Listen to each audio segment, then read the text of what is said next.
रज आसलानी चलतु गोटे बहुत ही सहज उपाय पोड़पिठा बनइबा। एटी गोटे ग्लास चाउल को 6 घंटा पानी में भिजेक रखी आउ 5 चमच चूड़ा को 2 घंटा भिजेक रखी।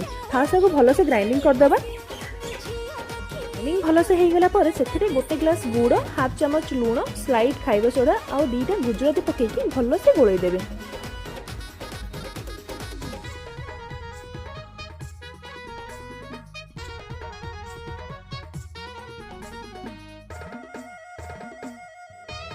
गोटे प्रेसर कुकर नेबे से घी लगेदेवे। ताऊपर मुझे बटर पेपर रखी जी आप कदली पत्र आवेलेबल देन आप कदली पत्र नहीं पारे। ताऊपर आउ टे घी भल से लगेदेवे।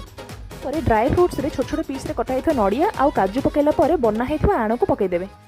प्रेसर कुकर घोड़नी रे हुइसिल बाहर कर टाइट कर घोड़े देवे। देन गैस चूल्हा ऑन करेंगे। फास्ट 5 मिनट हाई फ्लेम रे रखिए। देन मीडियम फ्लेम रे आधा घंटा रखला रेडी हो आमर पोड़पिठा।